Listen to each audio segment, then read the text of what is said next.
Tuhan bersamamu.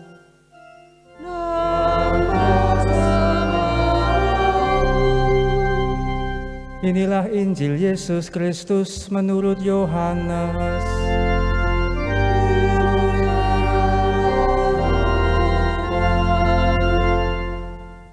Di rumah ibadat di Kapernaum, Yesus berkata kepada orang banyak, "Tidak seorang pun dapat datang kepadaku jikalau ia tidak ditarik oleh Bapa yang mengutus aku, dan ia akan kubangkitkan pada akhir zaman." Ada tertulis dalam kitab nabi-nabi, dan mereka semua akan diajar oleh Allah. Dan setiap orang yang telah mendengar dan menerima pengajaran dari Bapa datang kepadaku. Hal itu tidak berarti bahwa ada orang yang telah melihat Bapa. Hanya Dia yang datang dari Allah. Dialah yang telah melihat Bapa. Aku berkata kepadamu, sesungguhnya barang siapa percaya, ia mempunyai hidup yang kekal. Akulah roti hidup. Nenek moyangmu telah makan mana di padang gurun dan mereka telah mati. Inilah roti yang turun dari surga. Barang siapa makan daripadanya, ia tidak akan mati. Akulah roti hidup yang telah turun dari surga. Jikalau seorang makan dari roti ini, ia akan hidup selama-lamanya. Dan roti yang kuberikan itu ialah dagingku yang akan kuberikan untuk hidup dunia. Demikianlah Injil Tuhan.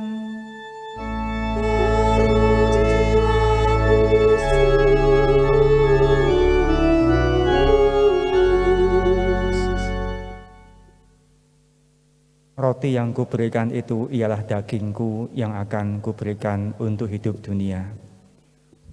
Bapak, Ibu, dan teman-temanku sekalian, kebetulan kalau Anda memasuki pintu pasturan, di sana yang terlihat bukan hanya ruang tamu, tapi juga ruang makan.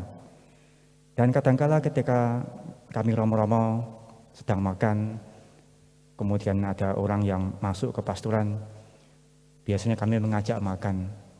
Mari, sudah makan belum? Kebanyakan umat yang datang itu pasti menolak. Saya merenungkan, menolak bukan karena takut menghabiskan lauknya romo, namun lebih kepada rasa sungkan, rasa belum siap untuk lebih dekat, lebih akrab dengan para romo. Karena seolah-olah kami ketika menawari makan itu bukan hanya makanan yang kami tawarkan, namun membuka pintu keakraban dengan orang yang kami tawari makan. Dan itu yang kadang-kadang belum siap semua orang, sehingga biasanya kebanyakan pada menolak. Dan persis seperti itulah kira-kira yang bisa kita renungkan bersama lewat apa yang dikatakan Yesus, apa makna mendalam dari apa yang dikatakan Yesus tadi. Roti yang kuberikan itu ialah dagingku. Persis seperti tadinya saya sampaikan, ketika Yesus menawarkan makanan, Dia menawarkan keakraban, bukan hanya makanan semata. Dan jelas dikatakan sini yang diberikan itu ya dagingnya. Dagingnya berarti pribadinya, dirinya. Artinya santapannya bukan hanya makanan, namun kita menyantap dirinya, mendalami relasi yang dalam dengan dirinya. Karena kalau Anda diajak makan-makan itu, Anda pun tidak hanya menyantap makanannya, namun dalam arti kiasan Anda menyantap, mendalami, menikmati apa yang ada di balik obrolan-obrolan saat makan itu, yaitu kehidupan orang-orang yang makan bersama itu semakin mendalami dan mengenal lebih dalam. Maka jika Ekaristi ini saat dimana kita makan tubuh dan darahnya, kita ditawari oleh Yesus relasi yang mendalam dengan Dia, keakraban yang semakin intim dengan Dia.